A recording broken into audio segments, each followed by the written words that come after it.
Hello guys, कैसे हैं आप? उम्मीद करते हैं आप सब खैरियत से होंगे, खुश होंगे और हमारी दुआ है कि हमेशा खुश रहें, हंसते और मुस्कुराते रहें। मेरा नाम है रहमान अनवर और मैं हूं मोहम्मद सैयद और मैं हूं ज़फर इकबाल और देखने जा रहे हैं शॉर्ट वीडियोस। तो करते वीडियो स्टार्ट। उससे पहले वीडियो को लाइक, चैनल को सब्सक्राइब ज़रूर कीजिएगा। करते वीडियो स्टार्ट और देखते हैं। Gautam अंडानी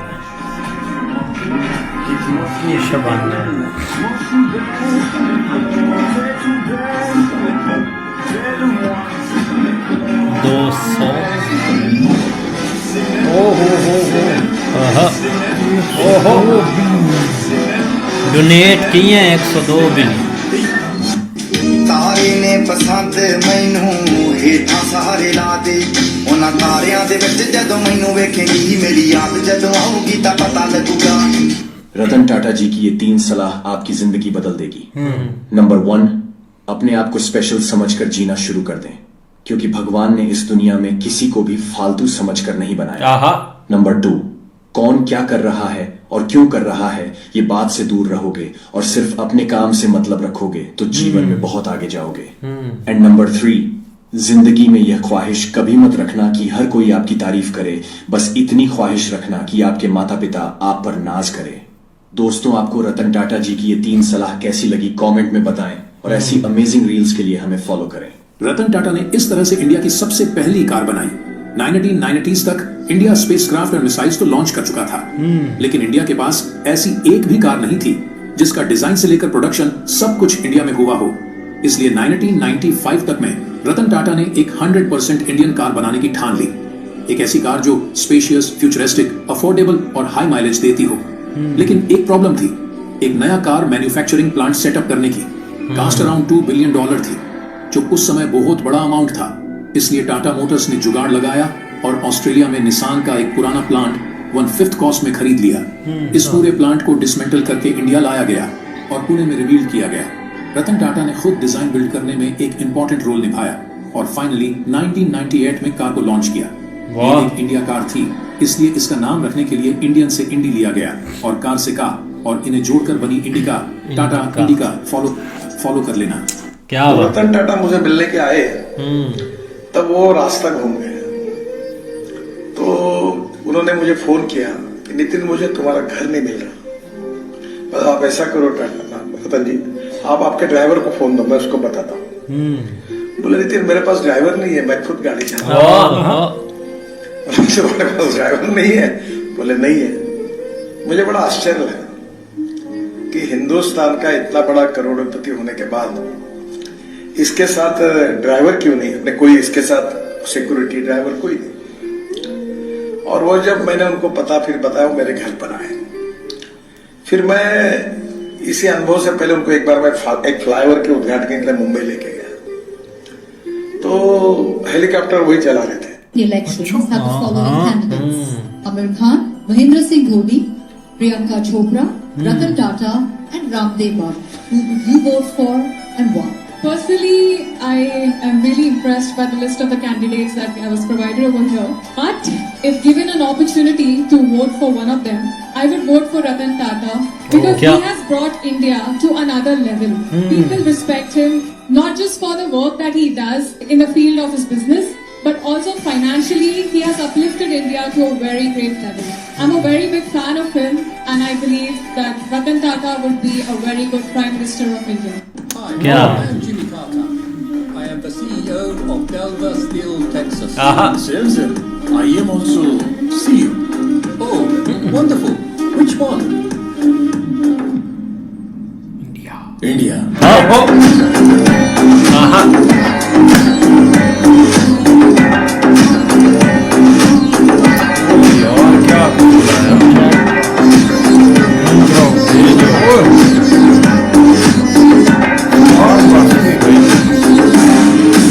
You've said before that I don't believe in taking right decisions. I take decisions and then I make them right. How did you come to build that philosophy? I'm sorry, I'm going to upset you, but Facebook or Twitter that made that statement, that was never made by me. That's not you. Well, that's awkward. वाह. And so it's been a default statement. You come to know of it when people read them back to you, and there's no remedial action that you can take with the social media. And some people think it's a great thing to say, and you quietly keep quiet. So.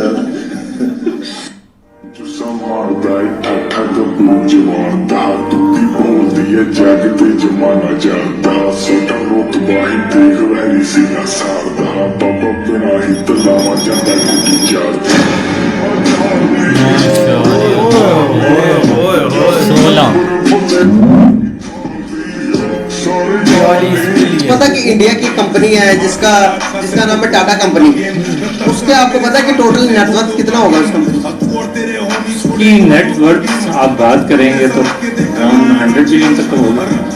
Billion कम है और 180 to 200 billion to 200 billion, ये भी कम है और बढ़ा ले. 300 billion 300 billion सही है, थोड़ा और बढ़ा है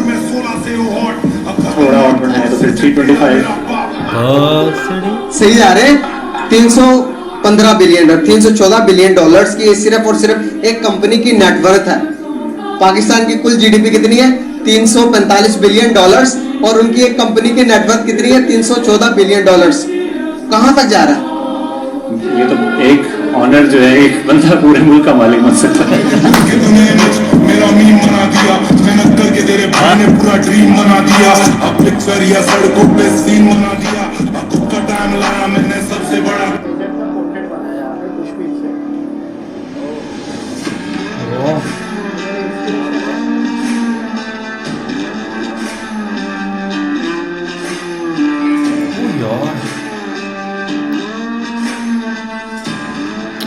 कमाल की चीज. क्या हुआ? We saw a family on a scooter, the father driving the scooter and little kid standing in front, the wife behind holding a baby. And the first thought was, what happens if they skid and fall up? And then actually that's exactly what happened.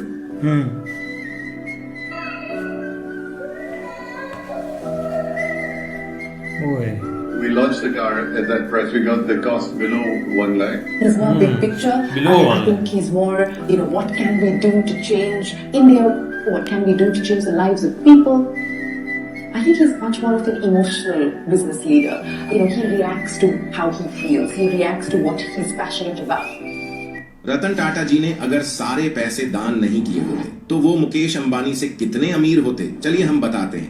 आज मुकेश अंबानी 6 लाख करोड़ के मालिक हैं. वही रतन टाटा जी तो उनके सामने कुछ भी नहीं. इतने बड़े खानदान से नाता रखने वाले और इतनी बड़ी बड़ी कंपनियों के मालिक होने के बाद भी उनकी टोटल नेटवर्थ 3,500 करोड़ रुपए है. इससे ज्यादा तो मुकेश अंबानी ने अपने घर एंटीलिया को बनाने में खर्च किया है. लेकिन सोचिए, इतना बड़ा आदमी और इतना कम पैसा कैसे? हाल ही में दुनिया के टॉप 50 दानवीरों की लिस्ट जारी हुई है. उसमें भारत से सिर्फ 2 लोगों के ही नाम शामिल है, जिसमें से एक अजीम प्रेमजी है और दूसरे हमारे रतन टाटा. पिछले 100 सालों में टाटा ग्रुप ने जितना दान दिया है, अगर वो सारे पैसे इनकी नेटवर्क में जोड़ दिए जाएं, तो वो अंबानी, अडानी, एलोन मस्क से ज्यादा पैसे वाले हो जाएं. अगर इतने पैसे रतन टाटा जी ने अपने बिजनेस में लगाए होते तो टाटा ग्रुप आज दुनिया की सबसे बड़ी कंपनी होती. रतन टाटा जी ने अभी तक लाखों लोगों की मदद की. हमारे ही देश के लोग इस तरीके के बयान दे रहे हैं. वो कह रहे हैं कि कनाडा में इंडियंस को बहुत रोजगार मिलता है, वहाँ पे एम्प्लॉयमेंट अपॉर्चुनिटीज ज्यादा है, ऐसा लोग क्लेम कर रहे हैं.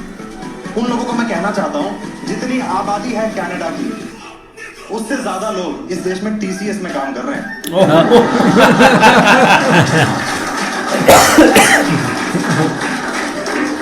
अगर वॉर हुई ना कनाडा और टीसीएस की, रतन टाटा भूल फाड़ देगा टूटो की. We decided that there was considerable wealth in our union. This guy wanted to take over the union, and we would not let him do so. So we confronted him. People felt we should appease him, get him out of the way by winning him over, and I was of the view that we could never do that. He arranged to beat up 400 or 500 of our employees, and he called a strike, and so everything stopped in the company. I put out a call to the workers to come back. They were all afraid of coming back because of what he would do to them. their families, etc. So I went and stayed in the plant for 3 days with the workers as they started to come back. And he kept saying that the plant was closed. So finally he lost. The police stepped in and they arrested him. And as soon as he got out of jail, put out the contract, he was going to kill me. Then again, everybody said, you know, why don't you make up with him and so on. We just never did that. Once in Bangalore, a two-wheeler slid in front of my car. And the driver did stop, but the family was over the road. So I just felt we needed to do something. So I spent about 8-9 months trying to see, well, how could we make a two-wheeler safer? If it fell, how would we safeguard the riders on it? Should there be 4 or 5, or should you hold it to 1 and 2 as it should be? And in the process, I really came to the conclusion that we were trying to do something that couldn't be done adequately. And so why don't we try to see whether we can get a car down in cost to somewhere in the vicinity between the cheapest car and the more expensive motorbike to give a family of 4 or 5 an affordable transport through all kinds of weather. Not motor scooter in a jacket, but a car. Anybody that says that you can't operate in India without paying, I think needs to look at us as an example, because we grew, and we grew from about 5 billion to 100 billion without participating in anything subjective. So industry can grow in India, and you don't need to succumb. कहते रतन टाटा ने जब Jaguar और land rover का अधिग्रहण किया तो लोग हंसे रतन टाटा के ऊपर। लोगों ने बोला रतन टाटा की लाइफ का डिजास्टर है ये। कोरस को उसने जब टेक ओवर किया तो लोगों ने कहा बर्बाद हो जाएगा रतन टाटा। और कोरस को टेक ओवर होते स्टॉक मार्केट गिरा बुरी तरह से। रतन टाटा सड़क पे था। लोगों ने बोला रतन टाटा पागल हो जाएगा, ये दुनिया का सबसे खतरनाक इसने काम किया। इसने रेंज रोवर जैगवार जैसी कंपनियों को पिक किया इस रेट के ऊपर, ये जिंदगी का सबसे खतरनाक डिसीजन। लेकिन मैं रतन टाटा की लाइन आज भी बोलता हूं, दुनिया को पता है। कहता मैं कोई गलत निर्णय सही नहीं लेता, मैं निर्णय ले लेता हूं और इसको सही साबित करके दिखाता हूं। आज जैगवार और रोवर टाटा को डिविडेंड देने वाली सबसे बड़ी कंपनी है।